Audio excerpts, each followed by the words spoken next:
Hello students, good morning. This is Babita Pawar, Assistant Professor of Commerce. आज का जो हमारा टॉपिक रहेगा बेटा, एडमिशन ऑफ आ पार्टनर्स के अंदर revaluation of assets and liabilities topic. ठीक है, एडमिशन ऑफ अ पार्टनर, हमने कहा कि एडमिशन ऑफ अ पार्टनर के अंदर revaluation of assets and liabilities. तो सबसे पहला पॉइंट यही आएगा कि हम revaluation of assets and liabilities क्यों करते हैं। ठीक है, क्या जरूरत पड़ी कि हमें असेट्स और लायबिलिटीज का रिवैल्यूएशन करना पड़ेगा। ठीक है, तो बेटा जी हमेशा ध्यान रखना, जब जब फर्म में रिकंस्टिट्यूशन होगा, ठीक है, इट मीन्स फर्म का जब जब रिकंस्टिट्यूशन होगा उस टाइम पे हमें रिवैल्यूएशन करना जरूरी हो जाएगा। ठीक है, क्यों? क्योंकि जस्ट लाइक मान लीजिएगा एडमिशन ऑफ अ पार्टनर की बात कर रहे हैं हम, कि नया पार्टनर बिजनेस के अंदर आएगा तो वो अपने हिस्से ना, तो वो ये जानना चाहेगा कि बिजनेस के अंदर जो असेट्स और लायबिलिटीज बैलेंस शीट में दिखाई गई हैं, क्या उनका सही सही वैल्यूएशन है या नहीं, या मीन्स उनको सही वैल्यू पर बैलेंस शीट में दिखाया गया है या फिर नहीं। ठीक है, तो इस ये सब कुछ जानने के लिए वो क्या चाहेगा कि जितने भी हमारे बिजनेस के अंदर या बैलेंस शीट के अंदर असेट्स और लायबिलिटीज दी गई हैं उनका रिवैल्यूएशन किया जाए। ठीक है, सेम एज पुराने साझेदार भी ये चाहेंगे कि टाइम बीतने के साथ साथ असेट्स और लायबिलिटीज की वैल्यू चेंज होती रहती है, इसलिए असेट्स और लायबिलिटीज का रिवैल्यूएशन कर लिया जाए। ठीक है, रिवैल्यूएशन मीन्स पुनः मूल्यांकन। ठीक है, पुनः मूल्यांकन मीन्स पुनर्मूल्यांकन, पुनः मूल्यांकन, पुनः मीन्स दोबारा से। ठीक है, दोबारा से मूल्यांकन कर लिया जाए, किसके according? According to market price of the assets and liabilities. ठीक है, कि मार्केट में जो भी असेट्स और लायबिलिटीज हैं, हमारे पास हमारे पास जो असेट्स एंड लायबिलिटीज हैं उनकी मार्केट में क्या वैल्यू है। ठीक है, हमने मार्केट वैल्यू के साथ कंपेयर करके अपनी असेट्स का रीवैल्यूएशन करना है। ठीक है, तो इसके लिए हम क्या बनाएंगे? एक रीवैल्यूएशन अकाउंट बनाएंगे। तो रीवैल्यूएशन अकाउंट बेटा जी लाइक अ नॉमिनल अकाउंट। ठीक है, और नॉमिनल अकाउंट का क्या रूल होता है? Debit all expenses and losses, credit all incomes and gains. यही होता है ना कि हमारा नॉमिनल अकाउंट, हमने कहा revaluation is a nominal account. ठीक है, तो हम इसमें क्या करेंगे कि जितने भी अगर हमें लॉस होगा या एक्सपेंसेस होंगे तो उनको हम डेबिट साइड में दिखाएंगे। ठीक है, अब जो हम यहाँ पे क्या कर रहे हैं, असेट्स का रिवैल्यूएशन कर रहे हैं, इट मीन्स असेट्स घटेंगी, लो इसका मतलब क्या हुआ? लॉस होगा। लॉस होगा तो उसको हम कहाँ दिखाएंगे? डेबिट साइड में। ठीक है, और असेट्स अगर बढ़ रही हैं, इट मीन्स फर्म के लिए बेनिफिट हो रहा है, तो बेनिफिट है तो उसको हम कहाँ दिखाएंगे? क्रेडिट साइड में। ठीक है, revaluation of assets and liabilities, revaluation it is a nominal account, and nominal account rule is debit all expenses and losses, credit all income and gain।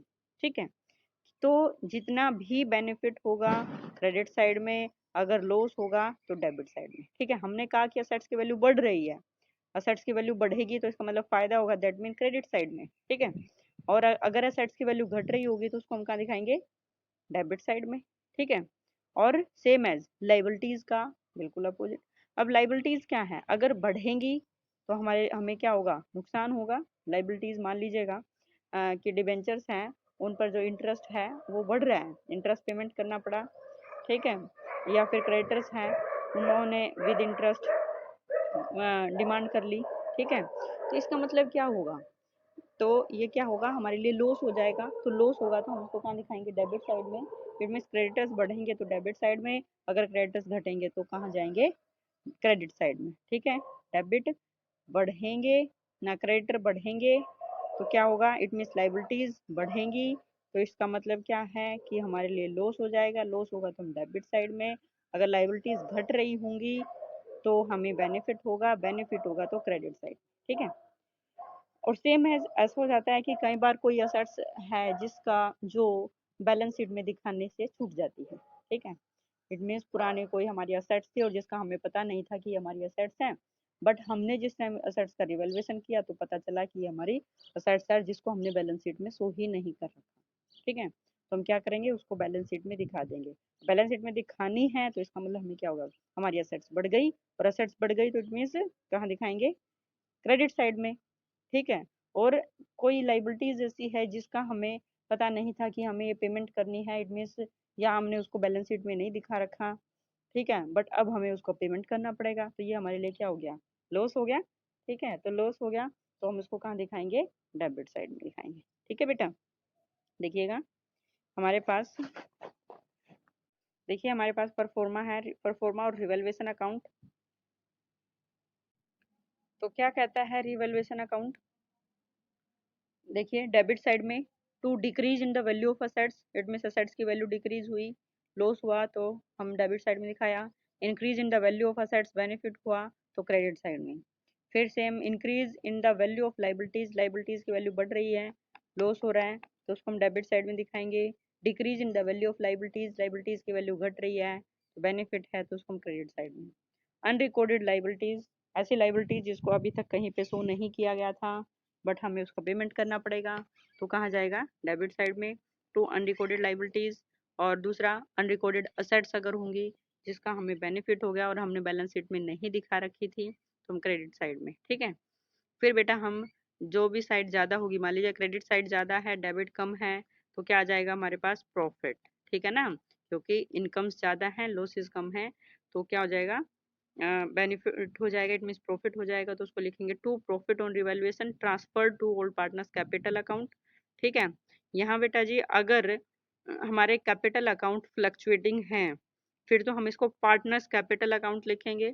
अगर मान लीजिएगा हमारे पार्टनर्स का कैपिटल अकाउंट क्या है, फिक्स्ड है, तो हम उसको कहाँ ट्रांसफर करेंगे, करंट अकाउंट में। ठीक है, और हमेशा इस बात का ध्यान रखना है कि रीवैल्यूएशन अकाउंट ओल्ड रेशो में डिस्ट्रीब्यूट होगा, चाहे रिकंस्टिट्यूशन का कोई भी केस हो।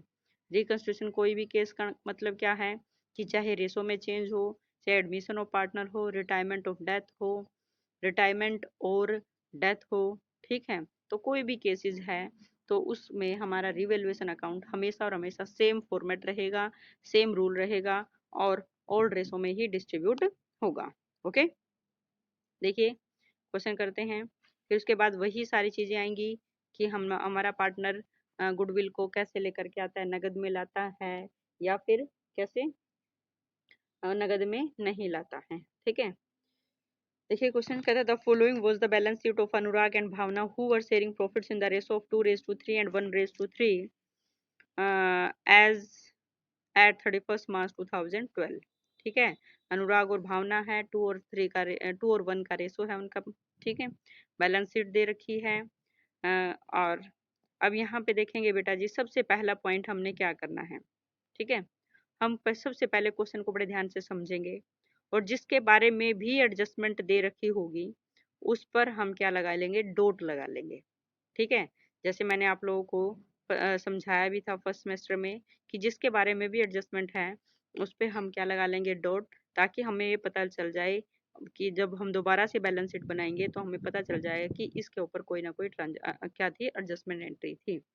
ठीक है, तो हमने एक एक पॉइंट को पढ़ा और उस पर डॉट लगा लिया। ठीक है, तो कहते हैं on 1 April 2012 they agreed to admit Monika into partnership on the following terms. Okay, कहते हैं Monika was to be given 1/3 share in the profits, Monika को 1/3 हिस्सा दिया जाएगा, and was to bring 15,000 as capital and 6,000 as share of goodwill. ठीक है, तो मोनिका को 1/3 हिस्सा, आगे इन्होंने नहीं कहा कि किस रेशो में डिस्ट्रीब्यूट करेंगे, तो इट मीन्स उनका ओल्ड रेशो ही सेक्रीफाइस रेशो हो जाएगा। ठीक है, तो सबसे पहले हम क्या निकालेंगे, न्यू रेशो कैलकुलेट करेंगे कि what is the new ratio. ठीक है, तो आप वर्किंग नोट बनाएंगे और वर्किंग नोट बनाने के बाद ठीक है ये देख लेंगे कि उनका न्यू रेशो क्या है। इन्होंने नहीं बना रखा है, आप लोग खुद से बनाएंगे क्योंकि हमें कैलकुलेशन करनी आती है। ठीक है, फिर उसके बाद देखते हैं कि वो 15,000 रुपये कैपिटल और 6,000 रुपये गुडविल आया। क्वेश्चन देखते हैं क्या कहता है, पास necessary journal entries, journal entries बनानी है, revaluation account, capital account and opening balance sheet of new firm. तो बेटा सबसे पहले हमें क्या करना है, जनरल एंट्रीज बनाएंगे। जो जो हमें क्वेश्चन में देता जाएगा उसके अकॉर्डिंग हम करते चले जाएंगे। ठीक है, तो देखिएगा न्यू पार्टनर आया, अपने हिस्से की क्या लेकर के आया, कैपिटल लाया और गुडविल लाया। तो हमने एंट्री क्या कर दी, देखिएगा fourth entry, cash account debit to Monika's capital account and to premium for goodwill account, 15 और 6,000। ठीक है, आगे क्वेश्चन में पढ़ लेते हैं एक बार पूरा कि क्या कहा, क्या वो उसको निकालना चाहते हैं नहीं निकालना चाहते हैं। उसके बाद कहता है the value of stock and plant and machinery were to be reduced by 10%। Stock की वैल्यू घट गई और प्लांट मशीनरी की वैल्यू भी घट गई है 10%। तो हम सबसे पहले उनके ऊपर क्या करेंगे, टिक मार्क कर देंगे, stock and plant and machinery के ऊपर। ठीक है, फिर उसके बाद क्या होगा, that a provision of 5% post to be created for doubtful debts. तो हमने डेटर्स के ऊपर भी क्या कर दिया, टिक मार्क कर दिया कि इसके बारे में एडजस्टमेंट है। उसके बाद that the building was to be appreciated by 20%। ठीक है, तो अब साथ साथ में भी अगर बताते रहेंगे कि क्या रहेगा, स्पीकर ओपन कर सकते हैं। तो कहता है that the value of stock and plant and machinery was to be reduce by 10%। Stock की वैल्यू घट गई है 10%। अब स्टॉक था कितना, 20,000 था। 20,000 का 10%, इट मीन 2,000 रुपये वैल्यू कम हो गई है। तो रिवैल्यूएशन अकाउंट में कहाँ पे दिखाएंगे, very good, plant and machinery भी घट गई है 10% डेबिट साइड में। ठीक है, 35,000 का 10%, 3,500 रुपये हो गया, तो इनको हम डेबिट साइड में दिखा देंगे। प्रोविजन बनाना है डाउटफुल डेट के लिए 5%। तो डेटर्स हमारे पास 97 है, 9700, उस पर 5% बना दो। ठीक है, कितना हो जाएगा,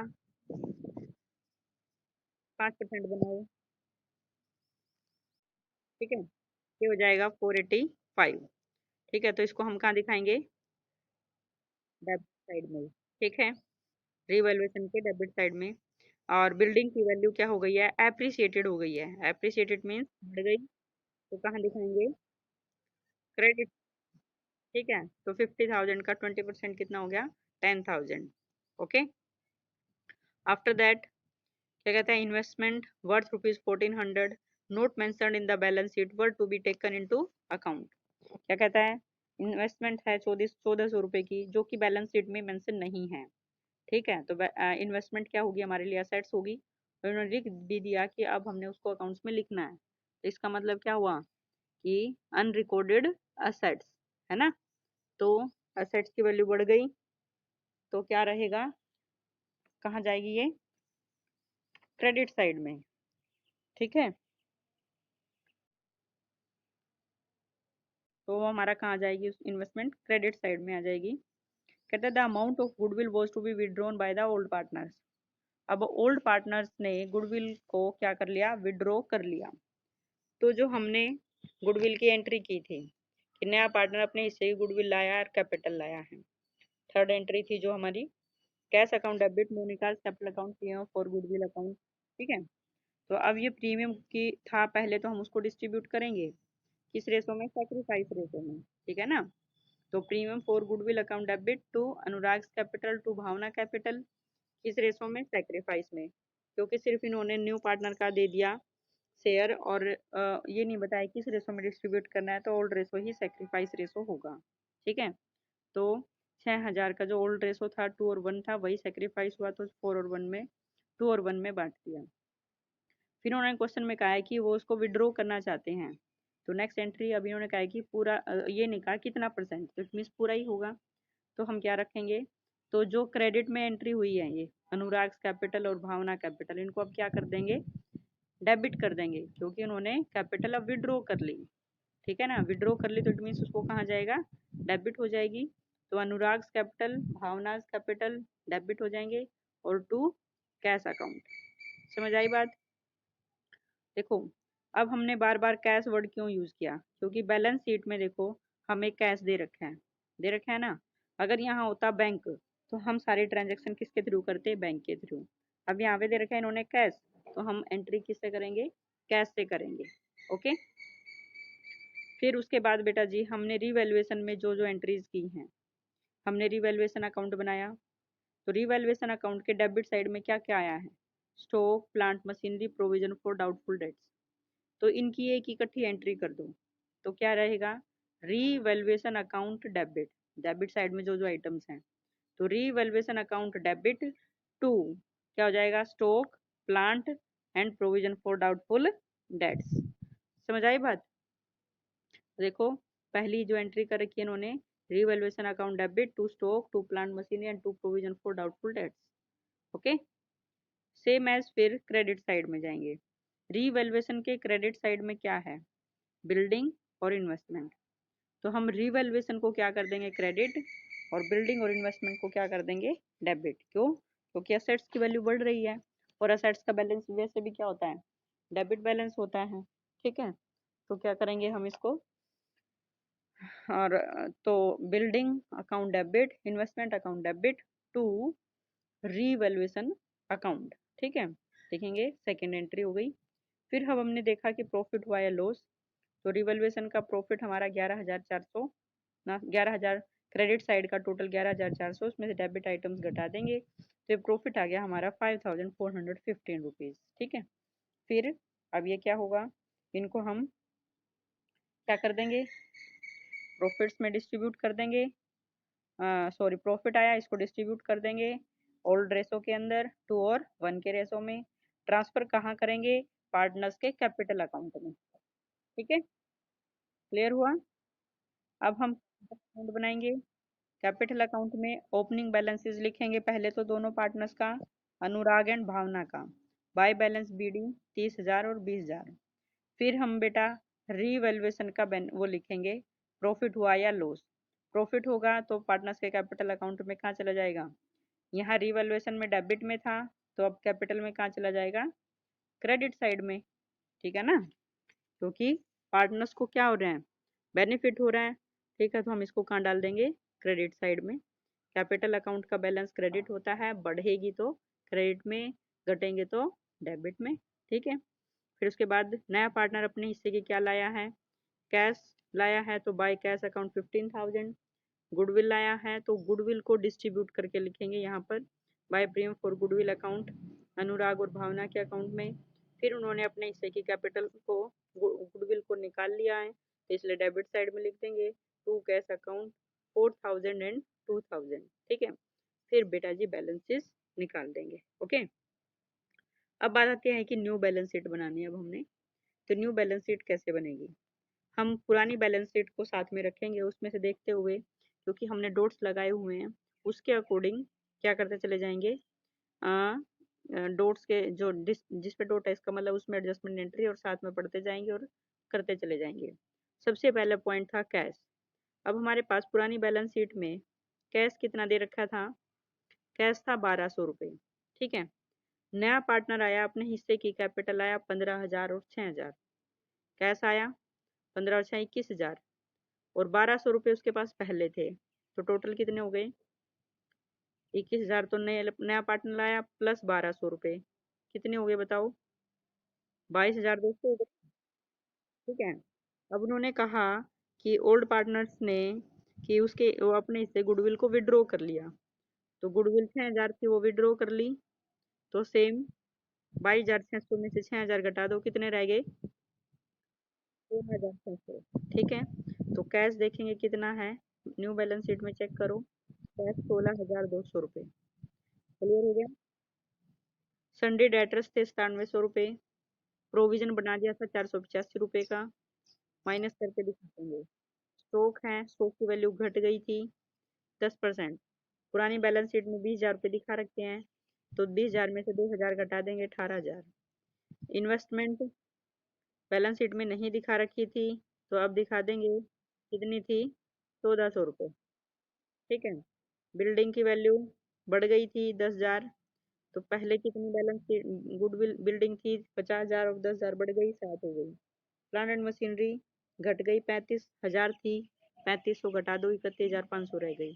ठीक है, क्रेडिटर्स के बारे में क्वेश्चन में कुछ नहीं कहा था, तो जस्ट जो क्रेडिटर्स हमारे पुरानी बैलेंस शीट में थे एज इट आ जाएंगे 65,900, तो इन्हीं को हम कहाँ दिखा देंगे, पुरानी बैलेंस शीट में दिखा देंगे। ठीक है बेटा, अब टोटल क्रेडिट बैलेंस शीट, अब कैपिटल्स का बैलेंस कितना है, ठीक है। हेलो, कैपिटल का देखिए कितना है, 33,610, 21,000 कैपिटल अकाउंट का बैलेंस आया। अनुराग 33,610, भावना 21,805, मोनिका 15,000। तो यही बैलेंसेस हम नई बैलेंस शीट में दिखा देंगे। लास्ट में दोनों साइड का टोटल इक्वल आना चाहिए। ओके, नेक्स्ट पॉइंट आता है फिर, when assets and liabilities are not to be shown at revised values. ऊपर वाले पॉइंट समझ में आ गए होंगे ना बेटा, बहुत अच्छे तरीके से आपको। यस, अब नेक्स्ट पॉइंट आता है कि when assets and liabilities are not to be shown at revised values, कि उनको रिवाइज्ड वैल्यूज पर नहीं दिखाना। ठीक है। दूसरा आता है, या फिर हम इसको ऐसे बोल सकते हैं कि preparation of memorandum revaluation account. ठीक है। देखो, जब कई बार ऐसा होता है कि सभी पार्टनर्स इस बात पे एग्री हो जाते हैं कि वो असेट्स एंड लायबिलिटीज का रीवैल्यूएशन तो करेंगे। ठीक है। रीवैल्यूएशन इसलिए करेंगे क्योंकि जो पुरानी जो हमारी असेट्स और जो लायबिलिटीज हैं, उनकी अगर वैल्यू कम है या ज़्यादा है तो उसका लॉस न्यू पार्टनर बियर नहीं करेगा। ठीक है। तो इसलिए क्या रहेगा कि उन असेट्स और लायबिलिटीज का रिवैल्यूएशन तो किया जाएगा, परंतु उनकी वैल्यूज जो घटी है या फिर बढ़ी है वो हमने बैलेंस शीट में शो नहीं करनी। इट मीन्स हमें बैलेंस शीट में आइटम्स को एज इट रखना चाहते हैं। इट मीन जो जो चेंजेस हुए हैं, ठीक है, उनको हम न्यू बैलेंस शीट में नहीं दिखाना चाहते। देखिए, कई बार सभी साझेदार इस बात पर सहमत हो जाते हैं कि संपत्ति और दायित्वों को नए स्थिति विवरण में बदले हुए मूल्यों पर न दिखाकर इनके पुराने मूल्यों पर ही दिखाया जाएगा। ठीक है। तो वहां पर क्या रहेगा, तो हम रीवैल्यूएशन अकाउंट की जगह मेमोरेंडम रीवैल्यूएशन अकाउंट खोलेंगे। समझ आई बात? तो मेमोरेंडम रीवैल्यूएशन अकाउंट क्या होता है बेटा, इसमें दो पार्ट होंगे। ठीक है। जो फर्स्ट पार्ट होगा वो तो हम जैसे अभी पिछला रिवैल्यूएशन अकाउंट बना करके आए हैं बिल्कुल सेम रहेगा। ठीक है। पिछला हमने जो रिवैल्यूएशन अकाउंट बनाया है कि क्रेडिट साइड इनकम्स रहेंगी, डेबिट साइड लॉसेज रहेंगे। ठीक है। और ओल्ड रेशो में ही पार्टनर से बढ़ जाएगा। ठीक है। बट जो सेकंड पार्ट हम इसका बनाएंगे वो फर्स्ट पार्ट का बिल्कुल अपोजिट होगा। इट मीन्स जो आइटम्स हमारे डेबिट साइड में आएंगे, ठीक है, उनको हम क्रेडिट साइड में ले जाएंगे। इंक्रीज डिक्रीज हो जाएगा, डिक्रीज इंक्रीज हो जाएगा। ठीक है। चेंजेस कहाँ होंगे, मीन्स जो आइटम्स हमारे डेबिट साइड में होंगे रिवैल्यूएशन के, अब उनको हम कहाँ ले जाएंगे, इसके सेकंड पार्ट में क्रेडिट साइड में ले जाएंगे। और जो आइटम क्रेडिट साइड में थे उनको हम कहाँ ले जाएंगे, डेबिट साइड में। ओके। फिर क्या करेंगे कि उनकी जो पहले तो ओल्डर पार्टनर्स में बटा था, अब जो अगर प्रॉफिट आया होगा तो सेकंड पार्ट में वो लॉस हो जाएगा। अगर फर्स्ट पार्ट में लॉस आया था तो सेकंड पार्ट में वो प्रॉफिट हो जाएगा। ठीक है। फिर वो किस रेशो में डिस्ट्रीब्यूट होगा, वो न्यू रेशो में डिस्ट्रीब्यूट होगा। ठीक है। तो हमेशा ध्यान रखना है कि देखो लिखा भी है कि ध्यान देने की बात यही है कि इस खाते के प्रथम भाग के लाभ हानि को केवल पुराने साझेदारों में उनके पुराने लाभ विभाजन अनुपात में बांटा जाता है, जबकि द्वितीय भाग के लाभ हानि को सभी साझेदारों में नए साझेदार सहित उनके नए लाभ विभाजन अनुपात में बांटा जाता है। ठीक है ना। तो नेक्स्ट पॉइंट आता है फिर इनमें रिवैल्यूएशन मीन्स, देखो ऊपर वाली बात समझ में आ गई ना बेटा, कि फर्स्ट पार्ट में तो ओल्ड रेशो में बटेगा, और जो सेकंड पार्ट होगा क्योंकि हमने जो लॉस या फिर प्रॉफिट आया है उसको राइट ऑफ करना है। ठीक है। तो उसको न्यू रेशो में डिस्ट्रीब्यूट किया जाएगा। ठीक है। तो हम क्या बनाएंगे, रिवैल्यूएशन अकाउंट की जगह मेमोरेंडम रिवैल्यूएशन अकाउंट बनाएंगे। तो नेक्स्ट पॉइंट आता है memorandum account, memorandum revaluation account and revaluation account में डिफरेंस। ठीक है। तो बेटा जी ये क्या कहता है, देखो सबसे पहला रिवैल्यूएशन अकाउंट और मेमोरेंडम रिवैल्यूएशन अकाउंट में सबसे पहला डिफरेंस क्या है, स्थिति विवरण पर प्रभाव। हम रिवैल्यूएशन अकाउंट बनाते हैं तो उसका इफेक्ट हमारी बैलेंस शीट पर पड़ता है, क्योंकि जो असेट्स एंड लायबिलिटीज में जो जो चेंजेस हुए हैं उनको हम न्यू बैलेंस शीट में दिखाते हैं। और मेमोरेंडम रिवैल्यूएशन अकाउंट का स्थिति विवरण की असेट्स और लायबिलिटीज को जो रिवाइज वैल्यूज पर शो नहीं करते, तो इसलिए उस पर कोई इफेक्ट नहीं पड़ता। ठीक है। रिवैल्यूएशन अकाउंट का कितने हिस्से होते हैं? सिर्फ एक भाग होता है। ठीक है। इसे दो भागों में विभाजित नहीं किया जाता, जबकि मेमोरेंडम रिवैल्यूएशन अकाउंट को दो भागों में विभाजित किया जाता है। First part assets and liabilities के मूल्यों में हुई वृद्धि या कमी का लेखा करने के लिए बनाया जाता है, जबकि दूसरा जो पार्ट है, उन जो भी असेट्स और लायबिलिटीज में वृद्धि हुई है या कमी हुई है उसको नलीफाई करने के लिए बनाया जाता है। इट मीन्स उसके इफेक्ट को खत्म करने के लिए बनाया जाता है। ठीक है। थर्ड आता है लाभ अथवा हानि का हस्तांतरण। रिवैल्यूएशन अकाउंट के थ्रू जो प्रॉफिट और लॉस आता है उसको हम पार्टनर्स के कैपिटल या करंट अकाउंट में ट्रांसफर करते हैं। ठीक है। और किस रेशो में? ओल्ड रेशो में। जबकि मेमोरेंडम रिवैल्यूएशन अकाउंट में क्या होता है, फर्स्ट पार्ट का जो प्रॉफिट और लॉस होता है वो तो ओल्ड रेशो में डिस्ट्रीब्यूट होता है, जबकि सेकंड पार्ट का जो प्रॉफिट और लॉस होता है उसको हम कहाँ डिस्ट्रीब्यूट करते हैं? न्यू रेशो के अंदर डिस्ट्रीब्यूट करते हैं। ठीक है। समझ आई बात? अब क्वेश्चन क्या कहा है? Continuation illustration number continuing illustration 27 की जो क्वेश्चन इलस्ट्रेशन 27 है उसको कंटिन्यू करते हुए कहता है if the partners agreed that the revise values of assets and liabilities are not to be recorded in the books. इन्होंने कह दिया कि क्वेश्चन नंबर 27 को ही लेना है और रिकॉर्डेड जो अनरिवाइज वैल्यूज हैं उनको रिकॉर्ड नहीं करना है। तो जनरल एंट्री बनाए, मेमोरेंडम रिवैल्यूएशन अकाउंट बनाए, कैपिटल एंड बैलेंस शीट बनाए। ठीक है। तो देखिएगा हम ऊपर वाले क्वेश्चन को पढ़ते आए हैं। अब हम क्या करेंगे, सबसे पहले तो हम मेमोरेंडम रिवैल्यूएशन अकाउंट बनाएंगे। ठीक है। अब देखो मेमोरेंडम रिवैल्यूएशन अकाउंट में डायरेक्ट इन्होंने कह दिया कि वो सारी एंट्रीज ना करके अब बस ये एंट्री कर दी कि जो प्रॉफिट हुआ है या फिर लॉस हुआ है। ठीक है। तो प्रॉफिट और लॉस की यहाँ पे प्रॉफिट हुआ था मेमोरेंडम रिवैल्यूएशन अकाउंट। अब पेपर में हमें नहीं पता होगा कि पहले क्या था, तो बेटा जी हम मेमोरेंडम रिवैल्यूएशन अकाउंट बनाएंगे और उसमें सारी ट्रांजैक्शन करेंगे और उसके बाद फिर हम जनरल एंट्रीज करेंगे। ठीक है। हर एक चीज की जनरल एंट्री की जाएगी। तो क्या रहेगा? Memorandum revaluation account debit to Anurag and to Bhavana's capital account. ये इन्होंने प्रॉफिट को डिस्ट्रीब्यूट कर दिया। फिर इसको ले गए सेकंड पार्ट में। सेकंड पार्ट में फिर उसके वो ओल्ड रेशो में डिस्ट्रीब्यूट हुआ था। अब यही अब यहाँ फर्स्ट पार्ट में प्रॉफिट हुआ तो सेकंड पार्ट में लॉस हो जाएगा। पहले आप मेमोरेंडम रिवैल्यूएशन अकाउंट बना लो, उसके बाद देखना आसानी से समझ में आ जाएगा। देखिएगा memorandum revaluation account debit side में first part to decrease in the value of assets stock plant machinery provision for doubtful debts, यही करते आए थे हम। क्रेडिट साइड में to increase in the value of assets building and investment. ठीक है। Profit आ गया कितना? 5415, उसको हमने डिस्ट्रीब्यूट कर दिया ओल्ड रेशो में। तो यही एंट्री कर दी इन्होंने ऊपर। फर्स्ट एंट्री है जो हमारी ये यही है, memorandum revaluation account debit to Anurag and Bhavana. ठीक है। अब बेटा जो फर्स्ट पार्ट का जो प्रॉफिट हुआ उसको हम सेकंड पार्ट में ले गए। ठीक है। मतलब कहने का फर्स्ट पार्ट का प्रॉफिट प्रॉफिट नहीं बल्कि सब कुछ जो एंट्रीज फर्स्ट पार्ट के डेबिट साइड में थी वो क्रेडिट साइड में चली जाएंगी और रिवर्स हो जाएंगी। ठीक है। तो by reversal of entries for decrease in the value of assets direct लिख दिया। जैसे तीनों का total stock 2000, plant machinery 3500, provision for doubtful 485, तो टोटल हो गया 5985। इनको क्रेडिट साइड में ले गए। Reversal of entry for decrease in the value of assets 5985।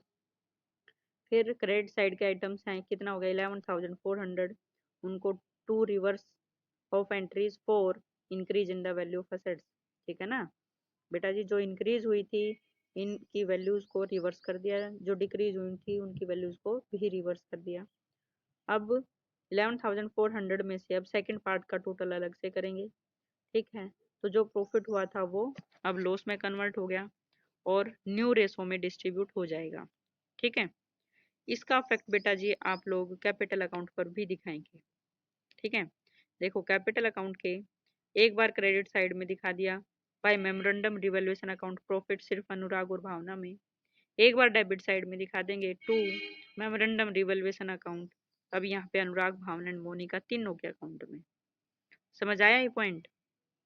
चलिए तो क्या है इसका मतलब कि फर्स्ट पार्ट में जो प्रॉफिट आया था तो वो अनुराग और भावना में, ठीक है, क्योंकि वहाँ डेबिट में था तो क्रेडिट में आ जाएगा, और सेकंड पार्ट में क्रेडिट में है तो इधर डेबिट में आ जाएगा। आप ऐसे भी समझ सकते हो। और यहाँ इधर तीनों पार्ट में आ जाए, तीनों के कैपिटल अकाउंट में, ठीक है। फिर नया पार्टनर अपने हिस्से की कैपिटल लाया और गुडविल लाया, और फिर उस गुडविल को निकाल दिया। कैश लाया 15,000, गुडविल 6,000, प्रीमियम फॉर गुडविल उसको बांट लिया पार्टनर्स ने। क्रेडिट साइड में by premium for goodwill account 4,000 और 6,000। डेबिट साइड में टू कैश अकाउंट लिखेंगे क्योंकि पार्टनर्स ने अपने हिस्से की गुडविल को निकाल लिया, तो 4,000 और 2,000 रुपये डेबिट साइड में आ जाएगा पार्टनर्स कैपिटल अकाउंट में। फिर हम बेटा जी तीनों का बैलेंसेस निकाल देंगे, ठीक है। नेक्स्ट पॉइंट आता है फिर बैलेंस शीट बनाना, ठीक है। देखो बैलेंस शीट में क्या रहेगा बेटा जी, चेंजेस कहाँ होंगे।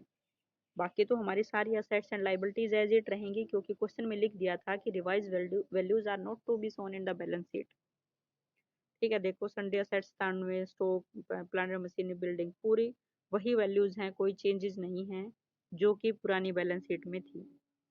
चेंजेस कहाँ हुए, एक तो एक बार तो हुई कैश में 16,600, 1,200 रुपये थे, 15,000 रुपये कैपिटल लाया प्लस 6,000 रुपये गुडविल, हो गए 22,200। गुडविल उन्होंने निकाल ली थी तो रह गए 16,200 रुपये। क्रेडिटर्स एज इट रहेंगे। डिफरेंस कहाँ आया कि जो हमारी कैपिटल में चेंजेस आए, ठीक है ना। तो डिफरेंस कहाँ आया कि जो हमारी कैपिटल है, इट मीन्स ओपनिंग जो हमारे ऊपर वाला बैलेंस था, कैपिटल का बैलेंस है 31,203, 20,602, और मोनिका का आया 13,195, तो ये डिफरेंस आएगा। और फिर उसके बाद हमारे दोनों साइड सेम आ जाएंगे, मैच हो जाएंगे, ओके। अब नेक्स्ट पॉइंट आता है accounting treatment of reserves and accumulated profit and losses.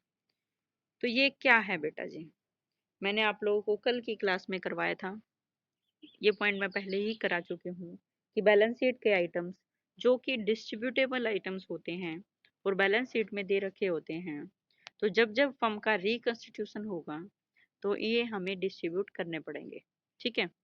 पहला आइटम क्या बताया था मैंने, general reserve, reserve fund, profit and loss account था ना, और क्या बताए थे इससे पीछे वाला, वर्कमैन कंपनसेशन फंड था, इन्वेस्टमेंट फ्लक्चुएशन फंड थे, ठीक है ना। तो कल की क्लास में मैंने ये सारे बताए थे कि अगर बैलेंस शीट में क्रेडिट साइड में दे रखे हैं तो आप उनको क्या करोगे, डिस्ट्रीब्यूट करेंगे, और किस रेशो में डिस्ट्रीब्यूट करेंगे, ओल्ड रेशो के अंदर, ठीक है। ओल्ड रेशो के अंदर पार्टनर्स कैपिटल अकाउंट में चले जाएंगे या फिर करंट अकाउंट में चले जाएंगे, ठीक है।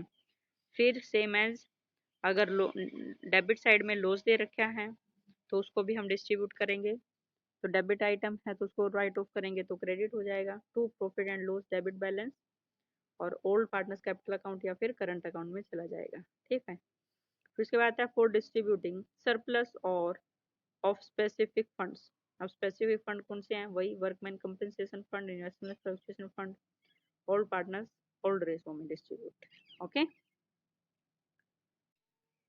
नेक्स्ट क्वेश्चन देखेंगे, एक्स वाई पार्टनर्स रेशो है उनका 3:2, 31 मार्च को उनकी बैलेंस शीट दे रखी है, ठीक है। सेम पॉइंट, सबसे पहले तो हम ये चेक करेंगे कि इसमें डिस्ट्रीब्यूटिव आइटम कौन कौन से हैं, ठीक है। सबसे पहला पॉइंट हमारा यही रहेगा कि ऐसे कौन से आइटम्स हैं जिनको हमने डिस्ट्रीब्यूट करना है। तो असेट साइड में क्या दे रखा है, गुडविल, और लाइबिलिटी साइड में क्या दे रखा है, रिजर्व, जनरल रिजर्व, ठीक है। तो ये तो बेटा जी हमारे कहाँ जाएंगे, direct balance sorry capital account में चले जाएंगे, ठीक है। तो देखो आप कैपिटल अकाउंट बनाएंगे, देखो कई बार ऐसा होगा कि बेटा क्वेश्चन में आपको जनरल एंट्री बनाने के लिए नहीं कहेगा, तो आपने क्या है डायरेक्ट अकाउंट्स प्रिपेयर करने हैं, प्रॉफिट एंड लॉस अकाउंट बनाएंगे, कैपिटल अकाउंट बनाएंगे, और जैसा कि मैं आप लोगों को बताती हूँ कि आप सभी के फॉर्मेट इकट्ठा बना लेंगे, ठीक है। कैपिटल अकाउंट का फॉर्मेट बनाएंगे, सबसे पहले रिवैल्यूएशन का बनाएंगे, कैपिटल का बनाएंगे, और फिर साथ में बैलेंस शीट का बना लेंगे, ठीक है।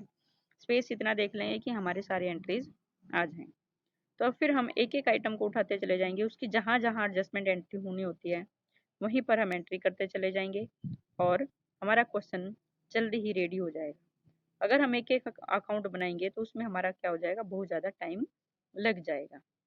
ठीक है, तो हम सबसे पहले, अब इन्होंने क्वेश्चन में दे दिया कि गुडविल है, reserve and surplus general reserve है। अब हम क्या करेंगे, तो हम कहाँ थे, गुडविल और रिजर्व। हमने कहा कि हमने तीनों अकाउंट्स पर इकट्ठे बना लिए, रिवैल्यूएशन अकाउंट, कैपिटल, और क्योंकि बैलेंस शीट में हमें इन्होंने कैपिटल और करंट दोनों अकाउंट अलग अलग दे रखे हैं, तो हम कैपिटल अकाउंट और क्रेडिट करंट अकाउंट भी बनाएंगे, साथ में ओपनिंग बैलेंस शीट। ओके, तो इसमें क्या हो जाएगा फिर, तो सबसे पहले रिजर्व और गुडविल था, तो करंट अकाउंट के डेबिट साइड में, तो हम इसको कहाँ दिखा देंगे, करंट अकाउंट के डेबिट साइड में। तो क्या आ जाएगा, क्योंकि हमने जनरल रिजर्व को और गुडविल को डिस्ट्रीब्यूट करना है, तो गुडविल को डिस्ट्रीब्यूट करेंगे तो क्या आ जाएगा, टू गुडविल। ठीक है, करंट अकाउंट्स में उनके ओल्ड रेशो में डिस्ट्रीब्यूट हो जाएगी। ऐसे ही जनरल रिजर्व बेनिफिट है, लॉस होगा तो पार्टनर्स के कैपिटल अकाउंट या करंट अकाउंट के डेबिट साइड में। रिजर्व्स हैं, क्योंकि बेनिफिट्स हैं तो इनको हम क्रेडिट साइड में डाल देंगे, ओल्ड रेशो के अंदर। ठीक है, फिर क्वेश्चन पढ़ते जाओ, एंट्रीज करते चले जाओ, कोई दिक्कत ही नहीं आएगी। They admit Z into partnership on 1st April 2012 on the following terms. A provision of 5% is to be created on debtors. तो बताते जाएंगे बेटा साथ साथ में, डेटर्स के ऊपर प्रोविजन है 5%, तो इसकी एंट्री कहाँ कहाँ पर करेंगे हम, एक बार तो हम इसको कहाँ दिखाएंगे, रीवैल्यूएशन के कौन से साइड में, डेबिट साइड में, क्योंकि हमें लॉस हुआ है। ठीक है, और एक बार हम कहाँ दिखा देंगे, बैलेंस शीट के अंदर डेटर्स में से माइनस करके दिखा देंगे। ठीक है, देखिए एक बार तो हमने क्या किया, रीवैल्यूएशन अकाउंट के डेबिट साइड में दिखा दिया, to provision for doubtful debts 2000 ना, टू जितना भी था 5% 10% जो भी था, और एक बार हमने इसको क्या कर दिया, बैलेंस शीट में डेटर्स में से माइनस करके दिखा दिया। ठीक है, तो कितने हो गए, 1000 रुपये है, और इधर भी हमने प्रोविजन फॉर डाउटफुल डेट्स, ये क्या, रिवैल्यूएशन में 200 रुपये, एक बार क्या, डेटर्स पे 5% का प्रोविजन बनाना है, जबकि हमारे पास 800 का प्रोविजन पहले से है। तो ध्यान देंगे इस पॉइंट पे, बिल्कुल इस पॉइंट पे टिक मार्क भी लगा लेंगे। डेटर्स का 5% होता है टोटल 1000। ठीक है, इट मीन 20,000 का 5% 1000। प्रोविजन हमारे पास 800 पहले से हैं, तो इसका मतलब क्या हुआ, 200 रुपये प्रोविजन और बनाना है। ठीक है, तो इसलिए हमने रीवैल्यूएशन अकाउंट के डेबिट साइड में क्या बनाया, to provision for doubtful debts 200, but balance sheet में हम इसको कैसे दिखाएंगे, डेटर्स में से टोटल 1000 माइनस करके दिखाएंगे। ओके, नेक्स्ट पॉइंट है फिर आगे क्या कहता है, accrued income of ₹1500 doesn't appear in the books. एक हमारी अक्रूड इनकम थी 1500 रुपये की, बैलेंस शीट में नहीं दिखा रखी, तो ये प्रॉफिट हो गया। तो हम इसको कहाँ दिखाएंगे, एक बार तो रिवैल्यूएशन के क्रेडिट साइड में, क्योंकि प्रॉफिट है, बेनिफिट है, और एक बार हम इसको कहाँ दिखा देंगे, बैलेंस शीट में असेट साइड में एक्रूड इनकम करके दिखा देंगे 1500 रुपये। ठीक है, नेक्स्ट पॉइंट फिर है हमारे पास 5000 आर आउटस्टैंडिंग फॉर सैलरीज, क्या कहता है, and ₹5000 are outstanding for salaries, salaries के लिए 5000 रुपये आउटस्टैंडिंग है। तो अब इसको कहाँ दिखाएंगे, लाइबिलिटीज बढ़ गई ना, तो लाइबिलिटीज बढ़ गई तो रिवैल्यूएशन के कौन से साइड में जाएगा, डेबिट साइड में, और फिर क्या होगा, बैलेंस शीट में लाइबिलिटी साइड में हम इसको शो कर देंगे। ठीक है, नेक्स्ट पॉइंट क्या कहता है, present market value of investment is ₹6000, investment की मार्केट में वैल्यू 6000 है, X takes over the investment at this value. देखो अब इन्होंने क्या कहा कि मार्केट में एसेट्स की वैल्यू 6000 रुपये है, पहले हमारे पास बैलेंस शीट में कितनी दे रखी थी, पहले तो ये देखो, बैलेंस शीट में थी 8000 रुपये इन्वेस्टमेंट, मार्केट में वैल्यू है 6000, तो पहले हुआ 2000 का लॉस। ठीक है, तो 2000 लॉस को हम कहाँ दिखाएंगे जी, रीवैल्यूएशन अकाउंट के डेबिट साइड में। क्लियर, अब उन्होंने यूं कह दिया कि ये इन्वेस्टमेंट किसने ले ली, एक्स ने ले ली, तो इसका मतलब एक्स के कैपिटल अकाउंट में जाएगी, जाएगी ना, अब एक्स लेगा तो एक्स के अकाउंट में से पैसे घटेंगे, घटेंगे ना। तो इसलिए हम एक्स का करंट अकाउंट जो बना रहे हैं, देखो करंट अकाउंट में डेबिट साइड में लिख देंगे टू इन्वेस्टमेंट एक्स 6000। ठीक है, माइंड में हमेशा रखना है कि कैपिटल अकाउंट अगर बढ़ रहे हैं भाई, पैसे बढ़ेंगे उनके अकाउंट में तो क्रेडिट साइड में, अगर उनके अकाउंट में से पैसे कम हो रहे हैं तो डेबिट साइड में। ठीक है, आफ्टर दैट नेक्स्ट पॉइंट क्या कहता है, new profit sharing ratio 4:3 Z will bring 20,000 as his capital. तो जेड अपने हिस्से की कैपिटल लेकर के आया 20,000 रुपये, तो हम इसको करंट अकाउंट में कैपिटल अकाउंट में दिखाएंगे, क्योंकि कैपिटल लाया है तो कैपिटल अकाउंट बनाया बाय कैश अकाउंट करके 20,000 रुपये। पहले ओपनिंग बैलेंसेस तो हमने पार्टनर्स के लिख दिए, ओपनिंग बैलेंस शीट में से एक्स और वाई के 60,000 30,000 थे।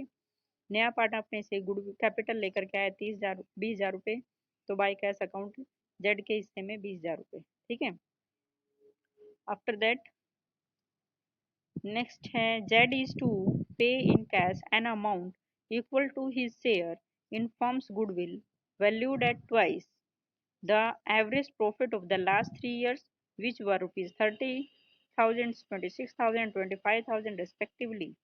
क्या कहा, जेड अपने हिस्से की गुडविल को कैश में लाएगा, कितना, अपने हिस्से की गुडविल को। अब गुडविल कितनी है पहले तो ये देखेंगे, पूरी फर्म की गुडविल कितनी है, फिर उसमें उसका हिस्सा क्या है। देखो, Z is to pay in cash an amount equal to his share, भाई अपने हिस्से के बराबर वो कैश अमाउंट कैश लेकर के आएगा गुडविल का। ठीक है, in the firms goodwill, firm की गुडविल में। अब फर्म की गुडविल निकालेंगे, क्योंकि है कि twice the average profit of last 3 years, तो हम पिछले 3 सालों के एवरेज प्रॉफिट निकाल लेंगे और उसका ट्वाइस कर देंगे, इट मीन्स डबल कर देंगे, तो गुडविल आ जाएगी।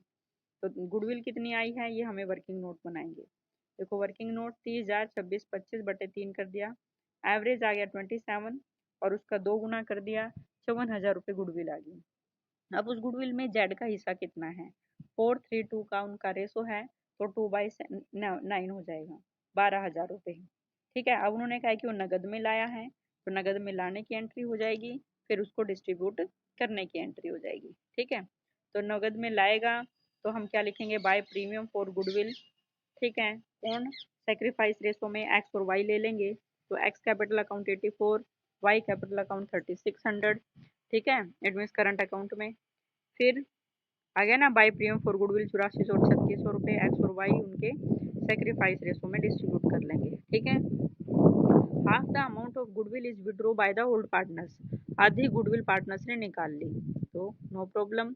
करंट अकाउंट हमने बनाया, तो जितनी गुडविल उनको मिली थी 8400 और 3600 रुपये, उसको डेबिट साइड में दिखा देंगे। ठीक है, टू क्या लिख देंगे, उन्होंने विड्रॉ कर ली ना, तो टू कैश अकाउंट लिखेंगे। 84 का आधा कितना हो गया 4200, 3600 का आधा हो गया 1800 रुपये, तो लिख दिया to cash account, it mean debit side में 4200 और 1800 रुपये। ठीक है, फिर उनके हिस्से की गुडविल और रिजर्व था, तो बाय जनरल रिजर्व लिख दिया और बाय टू गुडविल लिख दिया। फिर हमने देखा कि रिवैल्यूएशन में प्रॉफिट या लॉस हुआ है, तो यहाँ लिखेंगे by loss transfer to partners current account. ठीक है, तो करंट अकाउंट में ट्रांसफर 3420 और 2280 रुपये। ठीक है, तो डेबिट साइड में दिखा देंगे। फिर हम करंट अकाउंट के डेबिट साइड में टू रिवैल्यूएशन अकाउंट, फिर इनके भी बैलेंसेस निकाल देंगे। ठीक है, फिर जो ये बैलेंसेस आएंगे ओपनिंग बैलेंस शीट बनाएंगे जो न्यू, उसमें लिखेंगे इसके भी दो बैलेंसेस होंगे, X capital account X Y Z and current account X Y Z. ठीक है, अब ये देखना है हमने कि क्या तीनों पार्टनर्स का जो करंट अकाउंट है, अब देखो करंट अकाउंट में जेड का कोई हिस्सा नहीं है। ठीक है, तो इसलिए जो करंट अकाउंट सिर्फ वो एक्स और वाई के रहे और कैपिटल अकाउंट सिर्फ एक्स वाई और जेड के रहे। ठीक है, और उसके बाद हम फिर जो जो चेंजेज हुए हैं उसके अकॉर्डिंग बैलेंस शीट बना देंगे। ठीक है, समझ आया बेटा।